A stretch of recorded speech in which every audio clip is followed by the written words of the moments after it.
And let's talk a bit about my next topic, and this is really interesting. I talked to Margaret Bream, and you remember Margaret. Oh, yeah, well, she's great. she's fantastic. I'm working with her son now, tutoring. They said he couldn't read, and I made him read in like 2 weeks. It was just an amazing story. But she talked about having a family mission statement, which was a very, very interesting thing that I never thought of before, a family mission statement. That she had a topic basically that, as a family, create and write a mission statement like a business. That's pretty interesting. That's different, right? That's interesting is how I would put that. You would say definitely interesting, but what? I mean, basically, with that mission statement, it kind of gives the family the understanding of what their family's supposed to be like, and to write it and craft it like anyone else would have a mission statement. So, for example, if my mission statement is to instruct students from birth to college and help them throughout life to get to the best thing possible, and basically provide any service available. And that's kind of, I'm not crafting it and exactly reading a mission statement, just saying. So if you're looking at a family mission statement, to provide that everyone has respect, understands that everyone collectively is part of a group, that we do not condone certain things. So you put together writing this mission statement so everyone did it. Margaret had a really interesting point to this. Her one son, she now adopted, remember, 7 kids. But before, she had 5 kids of her own. So she's just an amazing woman in so many ways. But she basically said that her son was not going the right direction and different things, but that mission statement brought him back. So what is your thought about that? That's something that I've never heard of a family having. I had a mentor too. That's something we talk about a lot, is having our own mentors. And I agree with him on a lot of things. He's a super great guy. And one of his things is always beware of mission statements, slogans, and snippets. And I've always kind of agreed with him that whenever you try to take something very complex and distill it down to something manageable, I think a lot gets lost in translation. I'm not saying it's not good to have a goal or some guidelines for family. I just think making a mission statement sounds very bizarre to me in a lot of different ways. Just because if you're not going to have a mission statement for a family, because when you go to work, yes, you have a mission statement. Is it usually very, let's say, false? Yes. Yes, it is. I remember I had to make one for work. I used a random mission statement generator by hitting it 3 times, and I got myself a mission statement that I turned into our HR. You're welcome. But I think that a mission statement is basically saying we're not going to take the time into it to really go into different possibilities. A mission statement kind of shrinks things down that are complex, and a family's complex. I don't think Margaret Breen made things distilled down. I talked to her multiple times, and she's a great guest. I get the idea. I don't think when put into practice it usually works that much. I mean, you eventually have a goal for what your family to be like, but if you have any kids at all, especially more than 7, there are going to be a lot that are different. They're not going to fit into the same mold, and sometimes you're going to have to make some exceptions. And I'm glad we're having a little bit of this back and forth, because we've really not been in any controversy today. We've had very interesting guests and really have agreed on a lot of things, Adam. But it's a family is a group. Yes. It's not an individual. So too bad if one of that individuals decides they want to go away from what the group collectively does. If a family has goals and objectives, what they want to meet, I think it's a fantastic thing. I think it's something that's needed so many different ways. So I'm going to talk to my wife during Christmas break. She said this is a good time to write a family mission statement and to see with my 3 girls and talk to my oldest, because my other 2 are, Anastasia she doesn't sleep. And I don't know if you listened to the show last week when I was going off on a tangent about different things being by myself. Adam was, and he was smiling. And I said, Adam, I need you. But basically, that my daughter Anastasia doesn't sleep. So she'll just say, Dada, Dada. But Ava will say, so Ava, what do you think we should be in the family mission statement? What do you think we should do as a family to collectively have rights and responsibilities?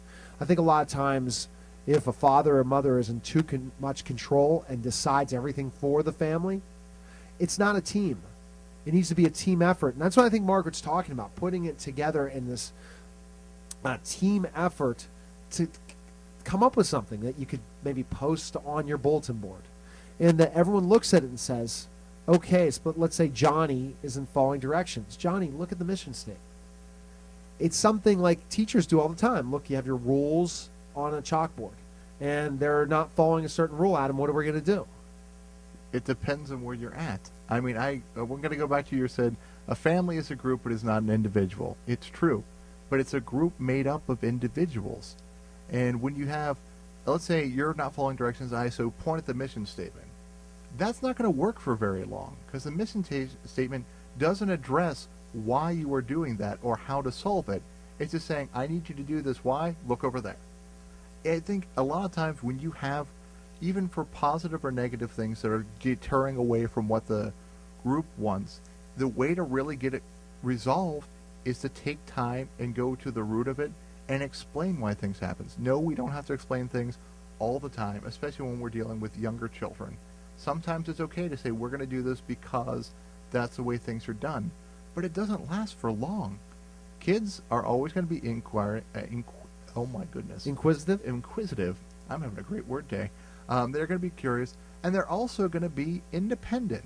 And if you don't foster independence, you're going to have problems when they go out on their own, and they have to start making their own decisions and set things up on their own. We have a lot, we'll talk about this topic back and forth all the time. We have a lot of parents that have a parenting, it's good, that have some parenting skills that are very, I'm not going to say smothering, but we'll go with helicopter parents. That sounds much more positive, where they're involved so much in their kids' lives and guiding them that they don't survive as well when they're on their own. And you need a lot of that. Yes, and that's one of the issues we're dealing with, Adam. But what I'm saying is successful businesses have a plan, have goals in mind, objectives. And that's what I think is a family. But we can't look at, okay, dad runs the show and everyone's supposed to fall in line. That's not really a business. A business has a tier where the boss has some control, but successful business bosses really respect the rest of the people. They don't say, okay, everyone fall into line, like the Von Trapp family, thinking of, of The Hills Are Alive and The Sound of Music. But that's the situation. So I think having that mission statement saying, here we go, and I'm seriously going to write that, and I'm going to have to let Margaret know that. And I wonder if my wife's listening, and how many of you out there would consider a mission statement? Email me. I will respond to every one of the emails at nhaley, Haley, at totaltutor.org. And I will respond to any of the emails I get. Basically, what do you think about this mission statement? Do you think this is a good idea? I think it's a fantastic idea because then you can bring the whole family back. I think having family meetings is another great thing, to bring the entire family together to discuss these things. What's your thought? I think family meetings and discussing things are good.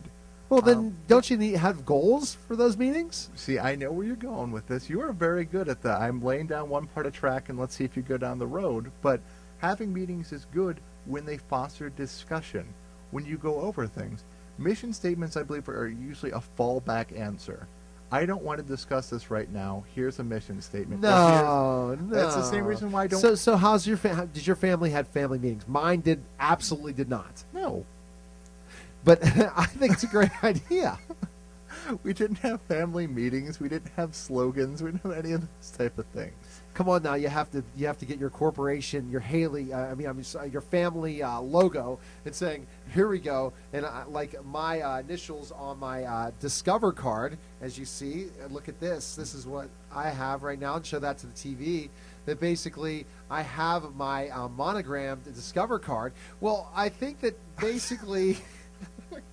Let's come up with a logo first. A logo with the family, with the mission statement, to kind of say this is an organization, a business, family. It's not. It is. No. It completely is, because it should be as important. It's your most important business. It's your most important dealings. Family's most important, and the leader of the family, the parents, need to make sure that they are not so controlling that no one has a say in the organization. Oh, no, I agree with you on that. I think what I'm trying to say is, one thing is, I wouldn't look at families as a business. And this is one thing I always have wanted to say to just parents in general. There is no book or class or anything that's going to tell you how to be a great parent. It's not there. Don't worry. You can keep on looking. It's not going to be there. I disagree, but okay. That's okay. You're welcome to. But when you work on trying to make your family better, that's a step that makes a family work well. What works for, let's say, my family isn't going to work for Neil's. What's going to work for your oldest isn't automatically going to work for your youngest. You're going to spend a lot of frustrating times working on what's going to work with our family dynamic right now. It may change in a month. It may change in a year. But if you're willing to put an effort into it, which is having those meetings if you want to have them. Sometimes it's just a dinner. Dinners are sometimes informal meetings. Don't think of them as a meeting. You're working on making your family work smoothly. So I like how we always discuss things, and I'm sure you didn't agree with me on my Thursday show, but that's what makes us such a great team. We're going to take a break. When we get back, we're going to have a really exciting guest. You're listening to Education on the Education Network, and we'll be back in just a moment. Not a bad mistake. Got you locked inside of your prison. There comes a time in life when you need government information. And you just don't know which way to turn. Well, there's a place you can go to put an end to your frustration. It's a site that everyone should learn. USA.gov. Find your Social Security benefits online. USA.gov. Our list of jobs will put you on cloud nine. USA.gov. Shop auctions for a used minivan anytime. USA.gov. You can apply for a student loan. USA.gov. Get energy saving tips for your home. USA.gov. So great you might just get carpal tunnel syndrome. It's government made easy. For the people, USA.gov.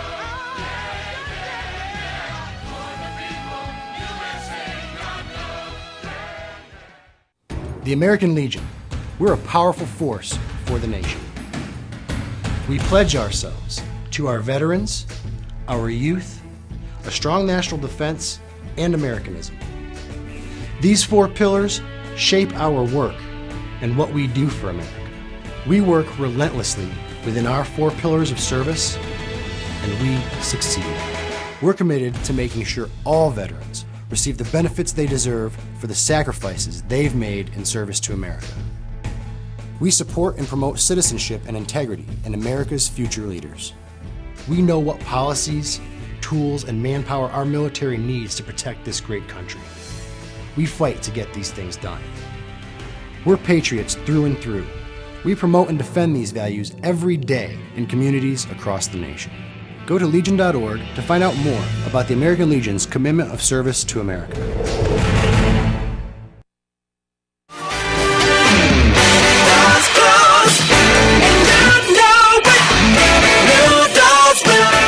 We're back to the Total Education Hour and the Total Education Network. And Adam, I just think it's so much fun, our topics. Yeah. And again, I tell you right now, you got to go to TotalTutor.org. And you have to go and listen to all the archive shows that I do on all my syndication. Especially, I don't know many education talk shows 7 days a week, but I do it. And I do it all the time. And I guess I'm living and sleeping with my mic. And sometimes I fall asleep downstairs at my late night show at 11 o'clock Eastern, Monday through Wednesday. And sometimes I fall asleep at the 10 o'clock. But, you know, that's here nor there because I'm not sleeping. And you heard my awesome discussion last time. But let's talk about something else of an addiction. Maybe I need to say that I am addicted to radio, and I need to be on the addiction show on TLC or whatever. We'll have to set that up. I'll have to get one of my publicists to take care of that. But let's talk about video game addiction. John Williams, you met John. Remember, he's a local guy from Pittsburgh, making it big in Portland, Oregon. He's a high school life coach. He was pretty awesome. He's a fantastic guy and a great contributor to the network. He talked about video game addiction. This is something I'm very passionate about because the fact of the matter is I think that I wasted so many hours of my life playing video games. Really? Oh, my gosh. Madden was my friend. I played, first let's talk about Atari football. But how am I going to end up beating The computer. And remember, I had a video game designer on the program. He was fantastic. That was designed Doom and Quake. He was on the program a couple weeks ago. But no, that was during the break when I was doing the recorded shows. But when I heard this, I said to myself, this is something really frustrating in the fact that I was addicted to like Sega video games or playing the good old NBA game because it was so real. It was such a situation. But the good news was it wasn't keeping me from not going outside. It was an addiction to maybe not reading enough.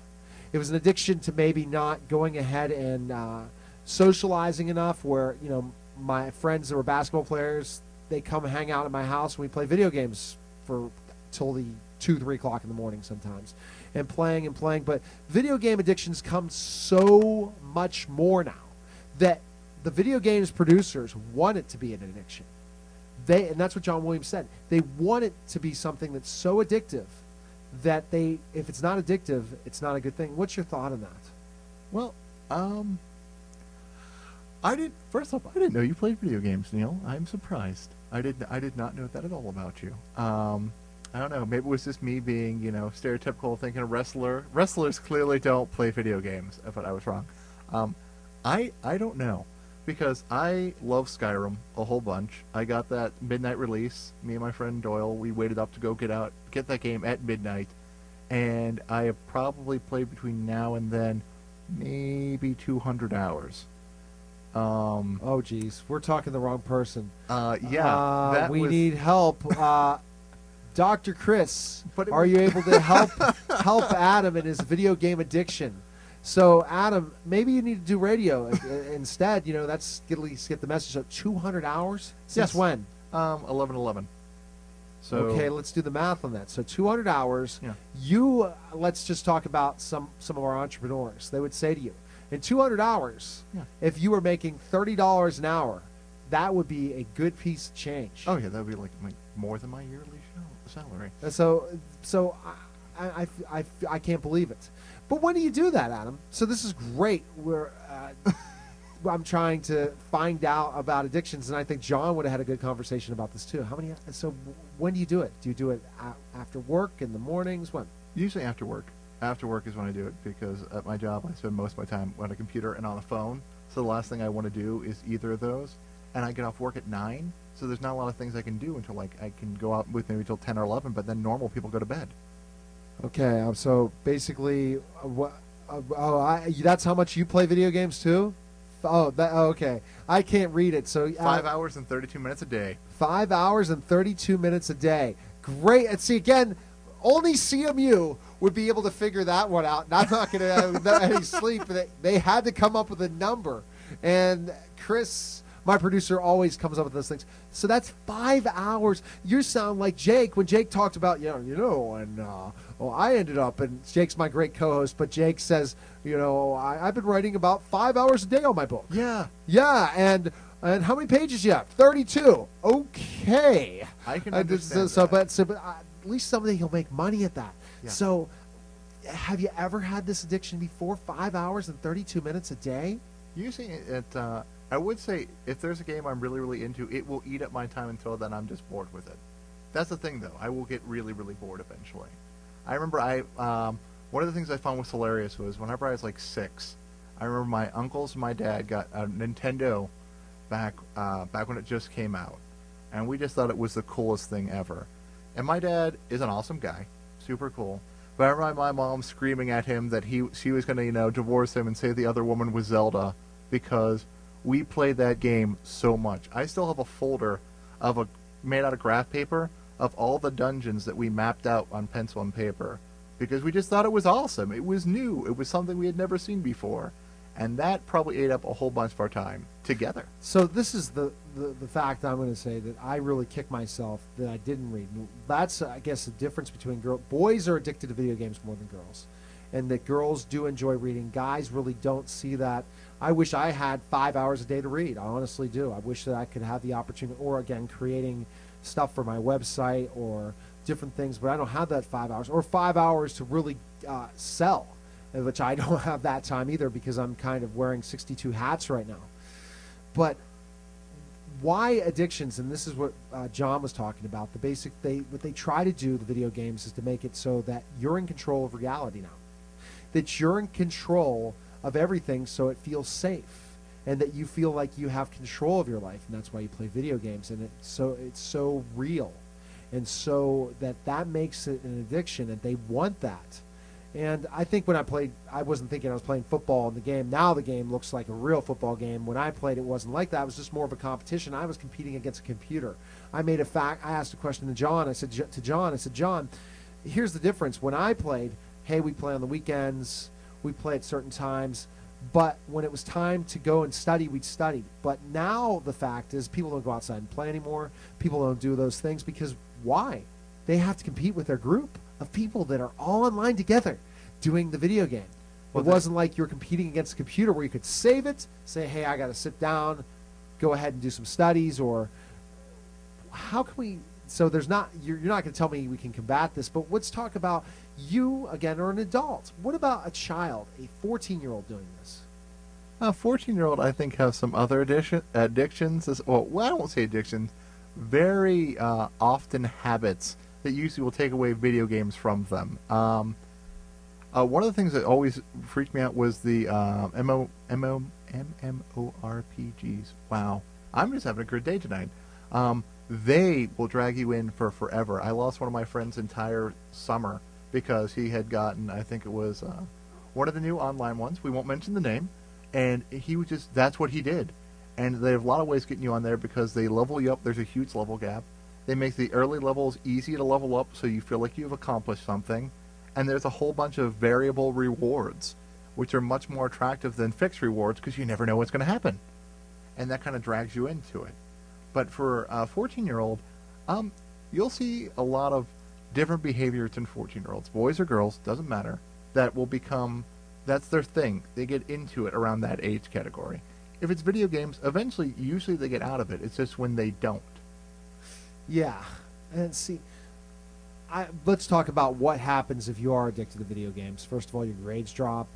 You're not able to really get and maintain. You're tardy from school. You might be absent.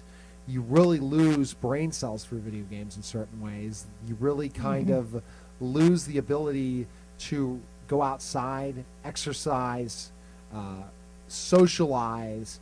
So I think that these companies, and I'm going to be out there saying this, I will not have a video game company ever sponsor any of my internet shows. Absolutely not. Because this is an addiction. There should be I guess, an advisory that this is an addiction that may be harmful to you. And that's where I'm going to go on this. And I know teachers out there listening right now would flat out say, I agree with you. So many of my students that are scoring poorly on tests have poor grades, lack of social environment. We can blame video games. I think that is very far and few between. I would say I disagree with you completely. And that's fine that you disagree with me completely. But if we look at any type of facts and figures, video games are, yes, it is a giant time sieve. It is. But for people to be doing that, they'd have to have the resources to have said game, the time to be in place to play said game. Parents don't have time, and if you have this addiction... But we're assuming that all of these students have the means available to have that gaming system. They do. They truly do. Even in the more poor districts, they all play video games. They have the better phones than I do when I was teaching. So I disagree on that. Not in the districts I was in, but I went to one of our magnet schools, which was just super great. Okay, but I understand. We understand completely, Adam. To agree to each his own. But we'll talk about this again. We definitely will. Okay. We'll bring this back again, and always remember, whatever happens, Adam, there will always be a conversation. There's always radio all the time, anywhere, any place. I could do 24 hours a day, 7 days a week of radio. My goal is, and this is one of my big goals, 3 hours of talk, 5 days a week education talk. I know that Chris would be there, especially when I make it big time and I say, hey, Chris, wherever he's at after he graduates, I'm ready to hire you as my producer. We're ready to roll, and that's a dream, and hey, dreams can come true as we've talked to people.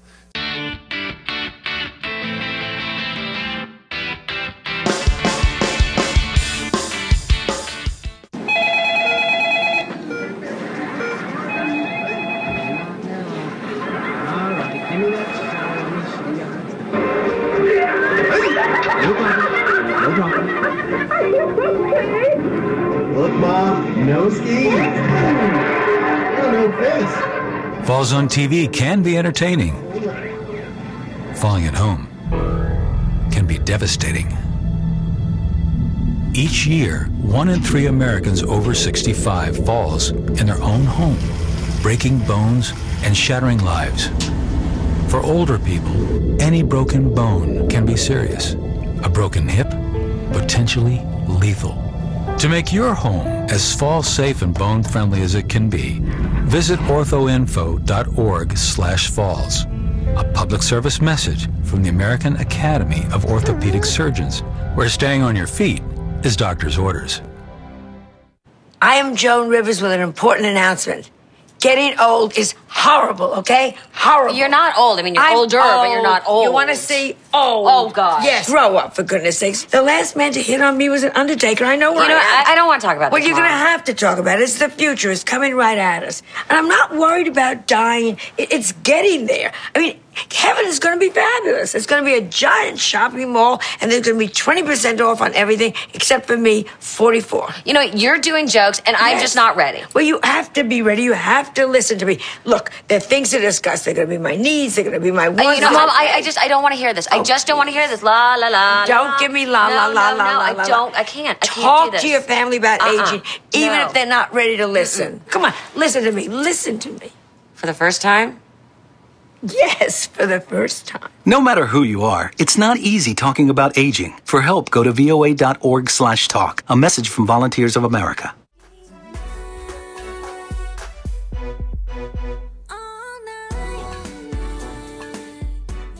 We're back to the Total Education Hour on the Total Education Network, and really enjoying our conversation so far. And this one is really going to interest Darcy because, again, it's involving ESL. And I want to welcome the program Gloria Rodriguez Ransom. Gloria, thanks for calling the program.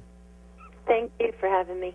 And you're an early childhood mental health specialist, but our topic today is kind of a different one. It's to talk about the lack of resources for ESL students, especially locally, but all over the United States. Why is that? Why are they lacking those resources? It seems like there's more than just the language that they need to learn. So there should be a team effort in regards to supporting a family that comes and is non-English speaking. And a lot of times we just want to focus on an hour to 45 minutes per week or per day for a student. It just seems like it's not enough to support the child who comes in without the language and then have also the cultural piece attached to it. Right. There needs to be other resources out there, and you were saying not much time is devoted to this, and a lot of the ESL kids really aren't able to speak much English at all. Isn't that correct? Yes, yeah. It depends on, it especially depends on how many children are enrolled in a specific school district. Then the monies for the ESL program are pulled to that district. So sometimes it's even better when there's less amount of children because then you have more one-on-one instruction than if you have a number of children who are enrolled and then they get grouped by depending on where the level is at. So it seems odd, but then the resources decrease or get more generalized. Okay, all right.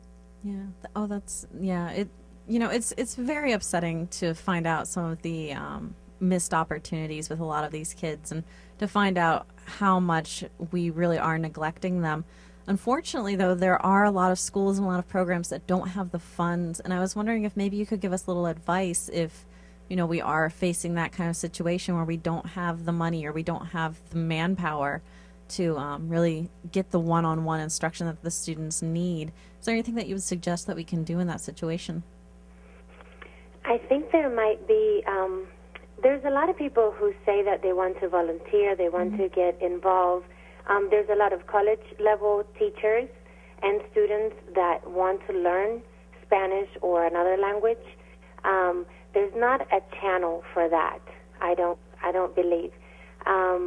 In Pittsburgh, the Latino Center has, let's say, the Goodwill is a good resource for those volunteer programs that just supply support not just for the children but for the parents as well.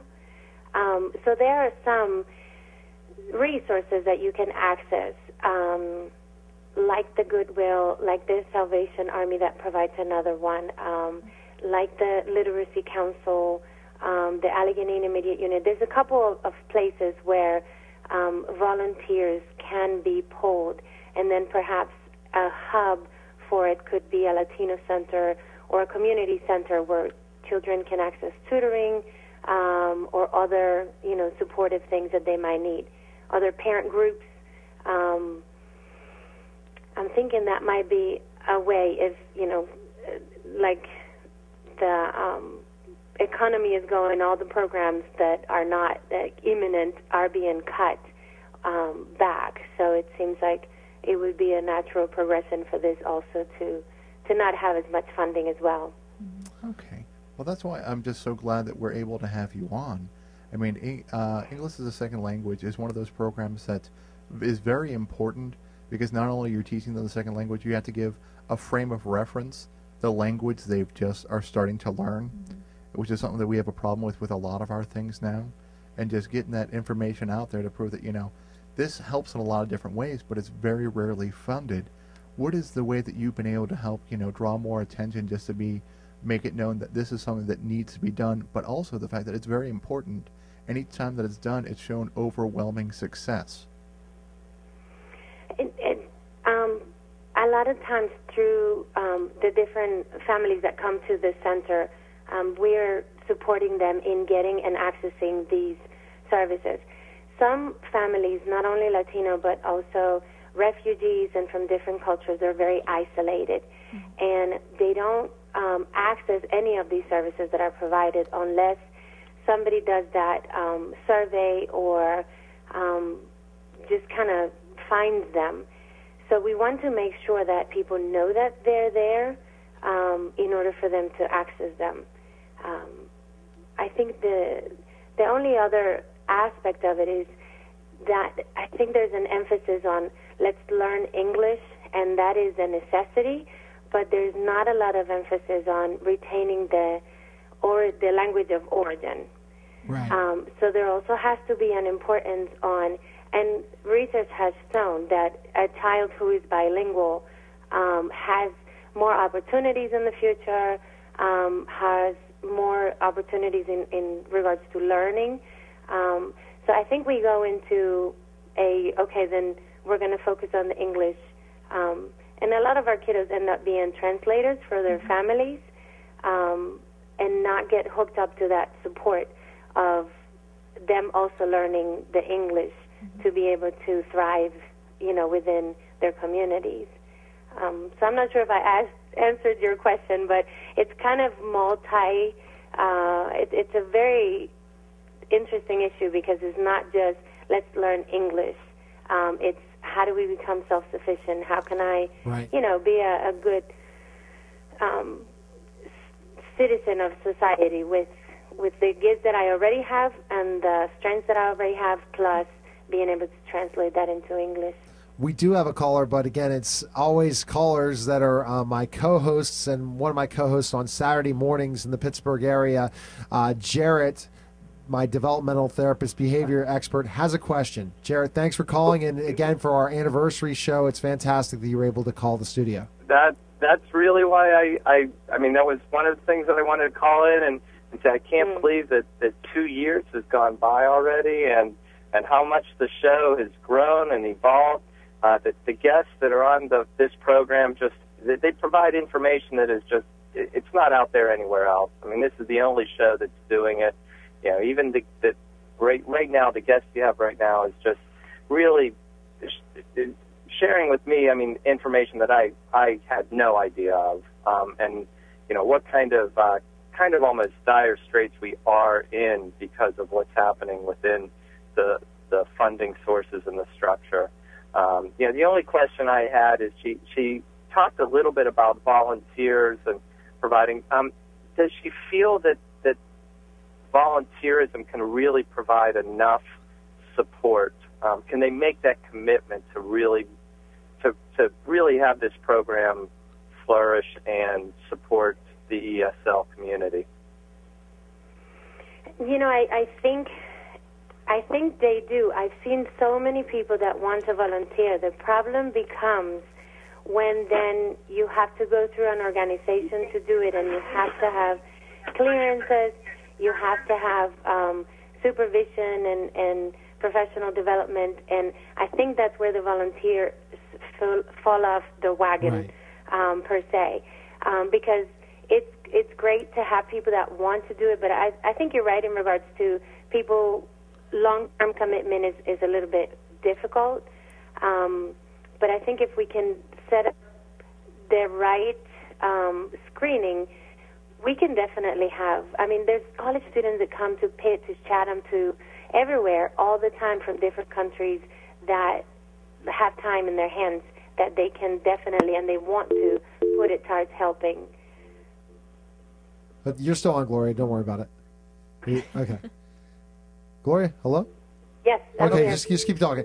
No, I mean, I think what you're doing is tremendous, especially at the Latino Center, and basically it's a situation where we have a resource. But I think you're like what the questions that we heard from Jared about volunteerism, to volunteer in the schools because of the clearances, all those different things. But I think that we need to go to, I guess, the resources out there, our politicians, and tell them, guess what? ESL needs to be funded better. And that's the big thing, saying, okay, we're getting a lot of kids coming to the United States that just aren't able to speak English, all different backgrounds. And what do you see the reasons that we're just not reaching it? It's just not enough funding, or also, I guess, the school district's not utilizing the money in the right way sometimes as well? Maybe a little bit of both, because I do know that the money is going into the school districts, and they have a curriculum and a mandate in regards to providing the services. I think they try to do as much as they can with what they have, and a lot of times that's just not enough. If we were to go to the politicians and just express how imminent it is that these children become self-sufficient within our system, immigrants are the building of our country. I think we get into the immigration battle, and we have to realize that immigrants is how this country was built. And they will continue to come, and they will continue to stay. And the more effective that we become in the schools at helping the children that come and the families, because the entire family would be a resource, the better it would be. I think we need to somehow give them that message that helping and empowering these children to thrive helps and empowers the city, the state, the U.S. to thrive. All right, Gloria, where can we find more information on you, especially your website and then also the Latino Center's website? The Latino Center's information is at the AIU3.edu website. They're on the 33 family centers throughout Allegheny County that services families. My website, and I provide mental health for Latino families and also English-speaking families, it's Salud Mental Pittsburgh. It's SALUDMENAL PittsburghPGH.com. Salud Mental Pittsburgh. Well, I'm really glad I was able to connect with you, Gloria, through Dr. Detour, and really excited about you becoming a contributor to the Total Education Network. And thanks again for calling. Well, you're welcome. Thank you for having me on. I look forward to talking a little bit more later on. Absolutely. We'll definitely have you back. Take care. Thanks. All right. That was Gloria. You're listening to Total Education Hour on the Total Education Network, and we'll be back in just a moment.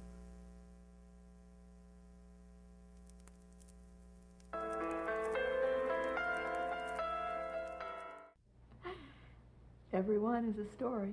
Everyone. He passed away last year. It was hard at first when I found out how sick he was. The doctor suggested hospice care at home. He came home, and that was wonderful. And hospice helped a great deal. They were there whenever we needed them. They helped me take care of him. I didn't know. I didn't know where to start, what to do, what his needs were going to be. As the illness got worse and worse, they were there with help and suggestions and just how to do it, how to cope with it. They made his last months comfortable, pain-free, which was a blessing. We were able to find some joy till the very end.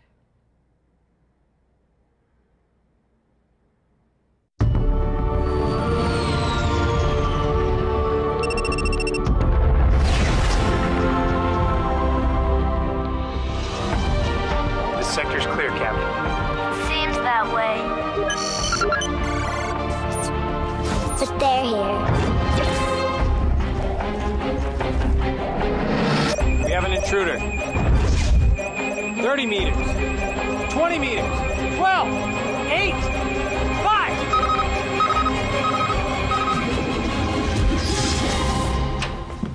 I thought you guys were cleaning out here.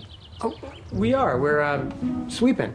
Yeah, for space aliens. Yeah, for space aliens. Boom. Good luck with that. Imagine what a little time can do for your family. I think our work is done. From the Church of Jesus Christ of Latter-day Saints.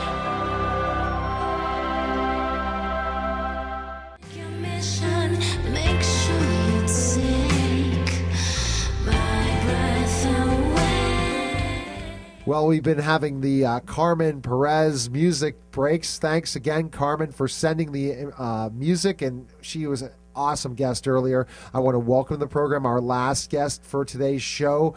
And really, really excited to welcome Tammy Schroeder to the program. Tammy, thanks for calling the program. Thank you, Neil, for having me. You're from Luck Cat TV, am I correct? Lucky Cat TV, that's correct. Okay, and awesome. And we're going to talk a little bit about two things that are passionate for you: anti-bullying campaigns and DARE. Those are two things that the organization is working with. Isn't that correct? Absolutely. And so let's go first of all to the DARE, because again, this is something that is in schools, but I think it's something that really we need to get the word out that people like yourself are doing. Yeah, when we partnered up with DARE originally, I came from the idea that DARE was just about drugs. And I was so incredibly blown away by their entire program and found out that was just a smidge of what they do. And they start in kindergarten and go all the way through 12th grade. They have 15,000 active officers in the United States alone, and they're also in 44 other countries. And they start with everything from a safe neighborhood to kids being safe in just about anything. Self-esteem, working with other people, bullying. They have a curriculum specifically on that. And they go all the way up into high school with anything from suicide and teen pregnancy. And they're really the go-to people outside of the home to help kids. And how are you teaming up with DARE, or have before? We're partnered with them and have been. This is the third year. And one of the big reasons that we did was because we had a very synergistic platform. They are originally drug awareness resistance education, which they absolutely still do. They do 10 weeks in the 5th grade. But in addition, they've also changed the DARE model to define, assess, respond, and evaluate, which is a decision-making model. And we do the same thing, and our steps are dream, believe, plan, and do.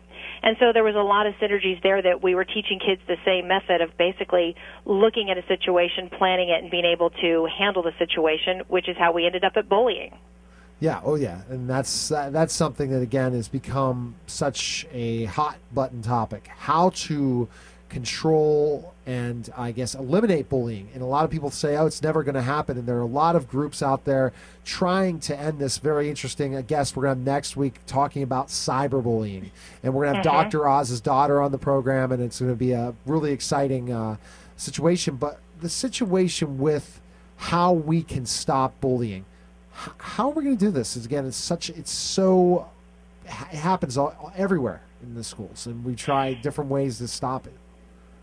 It really does. And, you know, the one thing that we have found in working, especially with the officers, when you're talking to people that are in the schools every single day working with these kids and seeing where it starts, and sadly that it's starting in kindergarten and first grade, and realizing that these kids need to know how to handle and equip themselves to stop it before it gets worse.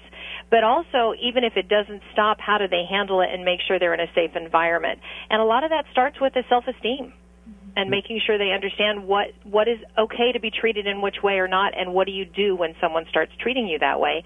But in addition, what DARE really focuses on as well is how do you help your friends. If it's not happening to you, you don't want to stand by and still just watch it. Right, exactly. Yeah. Oh, Tammy, that is fantastic. And I also want to talk to you a little bit about this on a parent and a teacher level. Obviously, you know, kids, they will be a little bit afraid. They might not be as, you know, as active when it comes to standing up for their friends. But how do we, as parents and teachers, help students, even if we don't exactly see the bullying, but maybe see some signs of it? You know, looking at the signs and also helping the kids understand what is considered bullying. Mm-hmm. One of the things in talking to the officers is we have stereotypes on what bullying is. Mm-hmm. And especially when we have things in the news and you see where kids are really hurting themselves or hurting other children, that the kids when they're younger don't realize to identify that if someone's making fun of you verbally, or somebody's just doing something non-verbally or intimidating you with a look or anything, all those things fall under the category of bullying. A lot of the kids think that that's not big enough to tell an adult or a teacher. Right. And if they understand that that's the case or that they don't deserve it, we find that the officers have told us about a number of children who think, but I am this way. They're just saying something that I already am, but that's not okay. Right. No, it's not. It's not okay at all, and it's something that I think is a situation where the administration really has to step up more. I think the parents have to step up more, especially the ones that know that their kids are bullying other kids, and I think that also the media needs to teach the right thing. And a lot of times our television shows condone bullying, and that's really a bad thing. That's one thing, and with our characters, we have 13 characters, and we have the Cat Patrol and the Cheese Posse. So we have scenarios like in our bullying, we have a bullying DVD that we did for DARE, and we worked with the DARE educational consultants and the officers specifically to come up with something that the kids could identify with. And that was teaching that with the characters what values were and what was right and what was wrong that they could identify with. And kids like that they can identify with the characters, then they are more interested in paying attention, I guess, to the lessons being taught. They are, and we find that they ask a lot more questions because it's not another, and certainly things work very, very well with having children in videos and different things showing scenarios. But sometimes with animated characters, it takes the focus off of them, yes, and they can kind of be from a third-party side and look at the situation, and it's for some reason easier to ask questions. Mm-hmm. That's true, because if you were showing regular people doing this, it's a different story. Then they can kind of say, okay, I'm not thinking of myself, I'm finally seeing this through those characters. Right, yeah. You definitely have to relate to the kids on their level, and putting it in an enjoyable way with cartoons or games or anything like that. That definitely helps them to relate. Tammy, I was hoping maybe you could tell us about a success story that you've had or something that you've seen regarding this action against bullying. I'm trying to think of one in particular, since it's really the officers that are dealing with it more than we are, because we're providing the content and working. I can repeat stories that they've told me, certainly. Mm-hmm. We had one little girl recently, actually, just about 2 weeks ago, who came to us and had said that she was being bullied. But she said, but I am fat. And, you know, it breaks your heart to listen to them go through. And we had her watch the bullying DVD, and she looked at it. And one of our characters in the video has someone that's too tall. Mm-hmm. And I said, do you think that she's too tall? And she said, well, she is tall. I said, do you think it's okay to make fun of her? And she said, well, no. I said, so why is it different with you? Mm-hmm. There's a long thought process through it. Right. And then she got really teary-eyed, and she goes, I guess it's not. And then she wrote us a little note, and she actually drew a picture. We have some coloring pages that go with our DVD, and it was something as that simple. And that's why I said sometimes the characters make it a little easier because they can look at someone that's not quite the same situation, and they can understand it, and then try to bring it back to home. And Dare works with a gentleman called Retro Bill, and I don't know if you've heard of him or not. But he does a demonstration, which I love with the kids, where he has a real heavy suitcase, and it talks about being bullied. And he says, okay, so when you get bullied and you go tell a parent or you tell a teacher or you tell someone who can help you, you don't get rid of the suitcase, but the suitcase gets lighter, and you can lift it over your head and you can deal with it. Because we all need to have help in dealing with things. In the conversations you had with Dare before teaming up with them, what did Dare see that bullying leads to? I guess drugs and alcohol use of the bullier or the bully in a lot of ways. Oh, just about everything. When we first did the bullying video, what we had intended to do was, do you remember the old, in my day, it was film strips, but Jiminy Crickets had different value videos, and we wanted to have a video series, and so we spoke to the officers, and we had about 3,500 officers together, and it was unanimous. There was no, would you like to see bullying? It was, what do you need in your classrooms? What do you see the biggest problem is in elementary school beginning there? And it was unanimous that it was bullying. Everyone came in and just told us stories that just broke your heart to hear that a first and second and third, fourth grader was dealing with already. And it's withdrawing, where the kids will withdraw is probably the first sign they see. And get very quiet. And you were asking before about what parents should look for. I think that's probably the number one thing we've been told from the officer is withdrawals. Okay. They pull away from other kids, and they kind of cocoon themselves in to protect themselves. They see themselves as life's over. So now I guess I will experiment with alcohol. I will experiment with drugs. They see that the world's going to end because in their mind it has, because words hurt you so much more than, I guess, physical violence in a way, because it's scarring for life, and lots of people are just completely changed by it. They want to escape. Right. And, and escape can mean so many things from 5 years old to 18 years old and older. And so, and the drug use, they tell me, does start as early as, I said, 5th grade is when you do 10 weeks of drugs. They said, oh, yeah. At this point in time, especially with the bullying going on and the different things, the drug use can start in 3rd and 4th grade, which just blew me away. See, this needs to be stopped, and your organization and Dare teaming up together to try to end this is fantastic. Where can we find more information on you, Tammy? It's at LuckyCatTV.com. Okay. And we have Dare. You'll see Dare right on the front home page there, and you can click on Dare, and you can find more information on the bullying video and the different programs we do with Dare.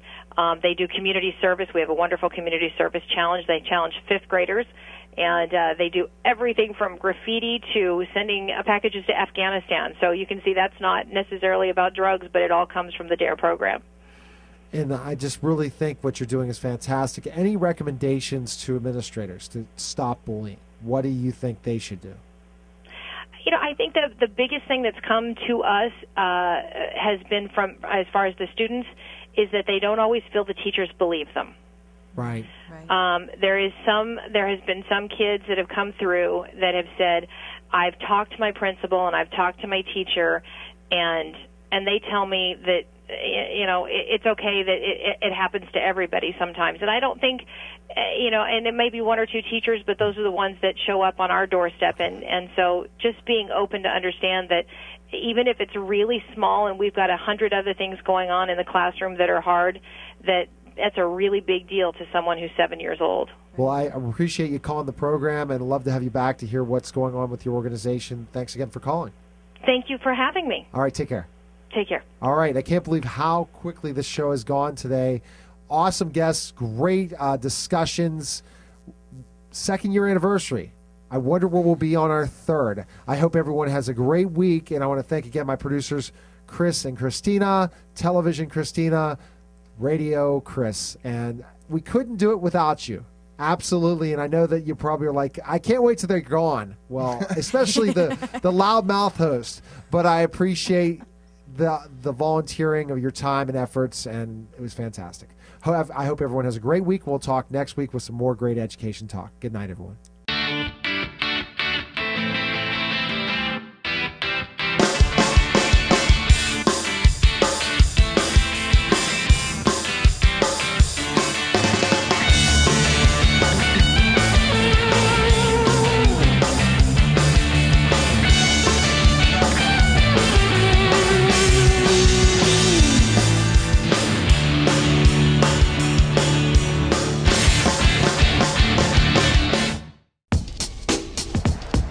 Savings Man here with a story for you about two young spenders named Tommy and Sue. Their parents let them buy whatever they chose, like video games and designer clothes. As they grew older, they spent all their pay on fancy cars, houses, 2 lattes a day. They lived in the moment, never saving a dime. When they tried to retire, they'd run out of time. Working forever is Tom and Sue's fate, so choose to save now before it's too late.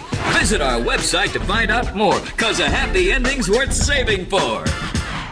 Kathy, who's lived most everywhere, from Zanzibar to Berkeley Square. But Kathy's only seen the sights a girl can see from Brooklyn Heights. What a crazy pair. Kath, have you heard from Patty and Richard yet? Yes. Patty was going to stop and pick up a pie, and Richard was going to file for Medicare. Filing for Medicare? We won't eat till midnight tomorrow. Richard's filing for Medicare online at socialsecurity.gov. It takes less than 10 minutes. 10 minutes? But I had to go to the office and wait. Online. What about the paperwork? Online. But Richard's still working. Line. Hey. You made it. No problemo, Papo. I got the pie. And I got my Medicare. And I've got the turkey. You get that online too? The American Legion. We're a powerful force for the nation. We pledge ourselves to our veterans, our youth, a strong national defense, and Americanism. These 4 pillars shape our work and what we do for America. We work relentlessly within our 4 pillars of service, and we succeed. We're committed to making sure all veterans receive the benefits they deserve for the sacrifices they've made in service to America. We support and promote citizenship and integrity in America's future leaders. We know what policies, tools, and manpower our military needs to protect this great country. We fight to get these things done. We're patriots through and through. We promote and defend these values every day in communities across the nation. Go to legion.org to find out more about the American Legion's commitment of service to America.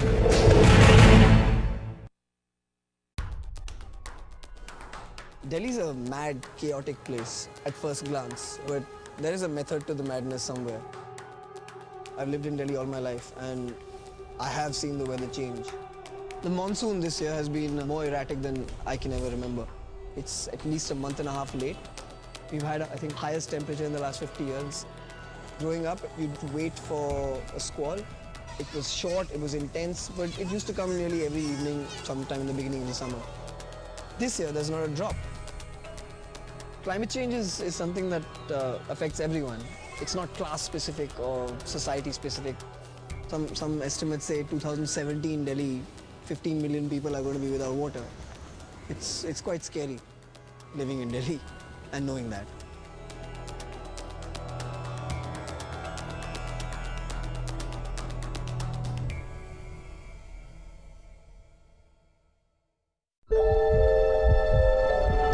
Here comes the monster. The Tickle Monster. Just imagine what a little time can do for your family. From the Church of Jesus Christ of Latter-day Saints.